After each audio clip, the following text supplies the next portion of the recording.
Hello guys, कैसे हो आप सब। आई होप आप सब बढ़िया होंगे। स्वागत है आपका मेरे यूट्यूब चैनल पर, जिसका मेन मोटिव है आपसे प्रेगनेंसी से रिलेटेड बातें करना, like after pregnancy and before pregnancy. So आज का हमारा टॉपिक है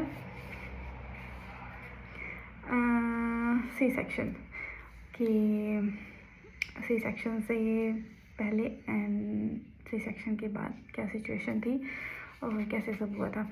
तो फर्स्ट ऑफ ऑल, ये बिल्कुल भी प्लान नहीं था सी सेक्शन।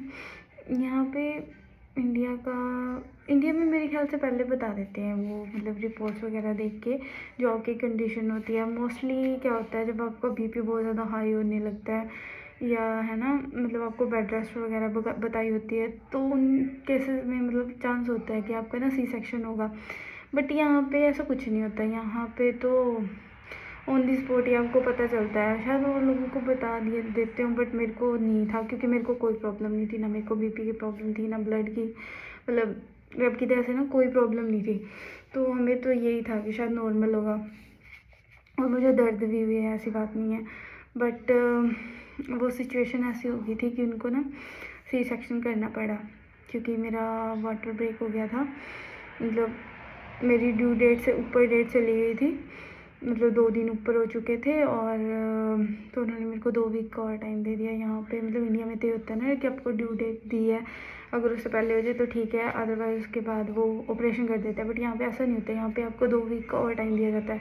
मतलब 40 वीक की तो आपको डेट दी जाती है, जो होती है ड्यू डेट आपकी। अगर उस डेट पे बच्चा नहीं हो रहा है तो आपको 2 वीक और दिए जाते हैं, मतलब 42 वीक्स।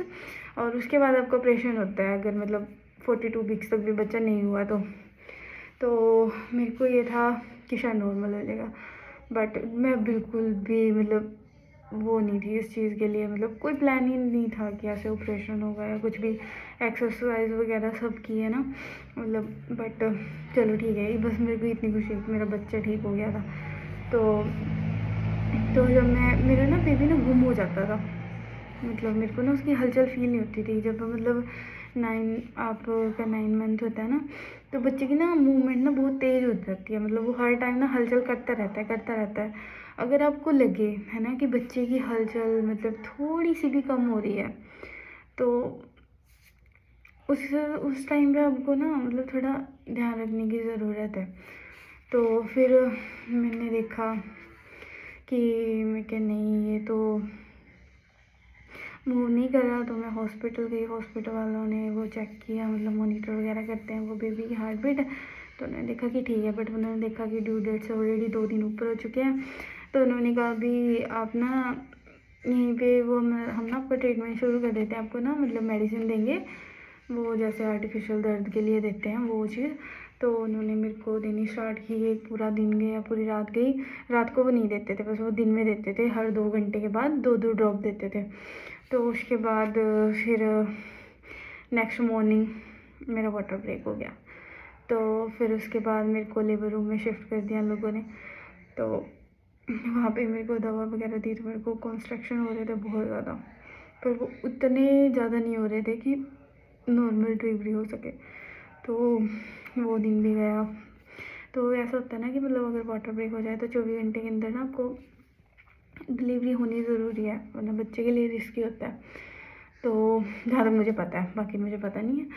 तो फिर उसके बाद उन्होंने रात को मतलब मेरे को पहले ही ना खाना पीना देना बंद कर दिया था उन्होंने, क्योंकि ड्रिप लगी हुई थी। वाटर ब्रेक होने के बाद वो ड्रिप लगा देते हैं। तो फिर उसके बाद उन्होंने रात को आके बोला कि भाई आपको ना अभी आपके बच्चे की ना हार्ट बीट ड्रॉप हो रही है, कि आपको ना सी सेक्शन करना पड़ेगा। तो ये एक पूरा इमरजेंसी केस था, सी सेक्शन वाला। तो फिर बोले कि अगर आप वेट करना चाहो तो हम फिर शुरू से ये प्रोसेस शुरू करेंगे, दवा वगैरह ये बोले। तो मेरे को इतना ज़्यादा पेन हो रहा था कि मेरी बर्दाश्त से बाहर था। जो वो इंजेक्शन होता है एपिड्यूरल, जो आपको सी सेक्शन के लिए लगाया जाता है, वो ऑलरेडी मैं ले चुकी थी। मतलब जब मेरे को बिल्कुल भी नहीं पता था कि मेरा ऑपरेशन हो गया क्या है, मैं ऑलरेडी वो चीज़ ले चुकी थी। तो उन लोगों ने ना मेरी नीडल ना वहीं छोड़ दी थी, क्योंकि अगर इन केस उनको मेरा सी सेक्शन करना पड़ा तो वो दोबारा से वही प्रोसेस करना थोड़ा हार्ड हो जाता है। तो उन्होंने नीडल को अंदर ही मतलब रहने दिया थोड़े टाइम के लिए। तो फिर उसके बाद जब उनको हुआ कि नहीं ऑपरेशन, उन्होंने पूछा, हमने कहा भी हमें कोई चक्कर नहीं, आप ऑपरेशन कर दो। तो फिर वो सी सेक्शन हुआ। उसके बाद 10 मिनट के बाद उन्होंने मेरा बेबी मेरे हाथ में पकड़ा दिया था कि ये लो आपका बेबी। मतलब मैंने कहा अरे वाह भाई, 2 दिन वेट करवाया और अब 1 मिनट में मैंने कहा वाह। मतलब मेरी ना खुशी का कोई ठिकाना नहीं। मुझे ना सब पता था, मतलब ये नहीं है कि मैं बेहोश हो गई थी और कुछ भी है, बस मेरे को ये फील नहीं हो रहा था कि मेरे साथ ही क्या हो रहा है। वो ना एक ना कर्टन लगा देते हैं, मतलब आपके यहाँ से चेस्ट से नीचे से ऊपर का हिस्सा अलग होता है, तो मतलब आपको दिखता नहीं है कि क्या हो रहा है क्या नहीं हो रहा है, बट वो मतलब आपको पूरा होश रहता है। आप बातें करते हो, वो आपको बुलाते रहते हैं कि कहीं आप बेहोश ना हो जाए, आपको कोई प्रॉब्लम नहीं है। वो पूछते रहते हैं कि आपको कोई प्रॉब्लम तो नहीं है, ऐसे वैसे ऐसे वैसे। तो फिर वो हो गया। उसके बाद फिर मेरे ख्याल से आधे घंटे के अंदर ऑपरेशन थिएटर से बाहर आ गई थी मैं। तो उस आने के बाद जो मेरे साथ हुआ, मेरा बीपी एकदम से ड्रॉप कर गया, बिल्कुल बीपी लो। मतलब मेरे को बिल्कुल भी होश नहीं था। मतलब मेरे को ना ये हो रहा था कि मैं ना बचूंगी नहीं, मैं शायद ना मर जाऊंगी आज।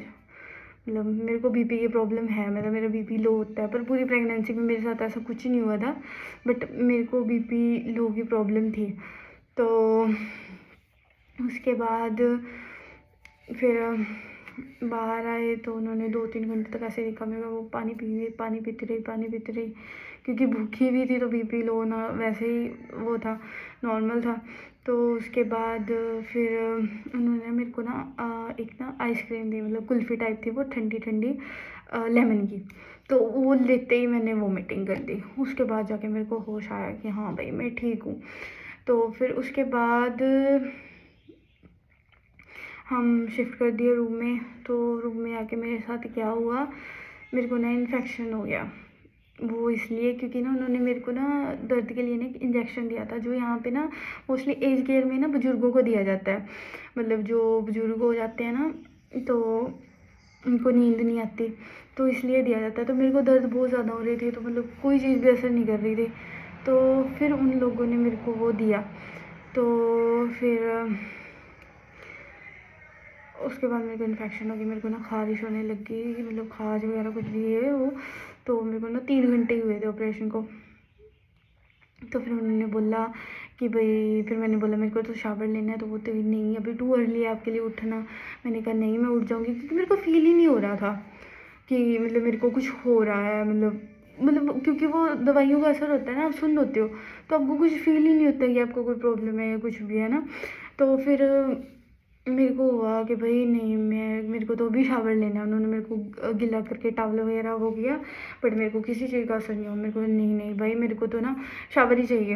तो ये वीडियो ना बहुत ज़्यादा लंबी हो गई है, तो हम इसका ना सेकंड पार्ट बनाएंगे। तो मिलते हैं इसके सेकंड पार्ट में। अगर इस वीडियो का कोई भी पार्ट आपको अच्छा लगा हो तो please like subscribe my channel. And मैं ना, मेरे को बोलने का, मैं कैमरे के सामने बोलने का बिल्कुल भी वो नहीं है, एक्सपीरियंस नहीं है।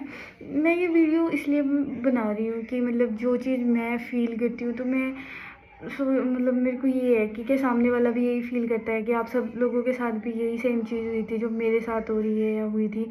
तो मतलब मैं ना अपने एक्सपीरियंस शेयर करना चाहती हूँ आप लोगों के साथ। मैं कोई प्रोफेशनल नहीं हूँ कि हाँ ब्लॉग बना रही हूँ ये वो ब्ला ब्ला, मैं सिर्फ आपके साथ अपनी ना बातें शेयर करना चाहती हूँ। तो अगर आपको वीडियो का कोई भी पार्ट अच्छा लगा हो तो like subscribe my channel. And मिलते हैं नेक्स्ट वीडियो में, इसी वीडियो के नेक्स्ट पार्ट में। तब तक के लिए आप सब अपना ध्यान रखो। तो बाय बाय, टेक केयर।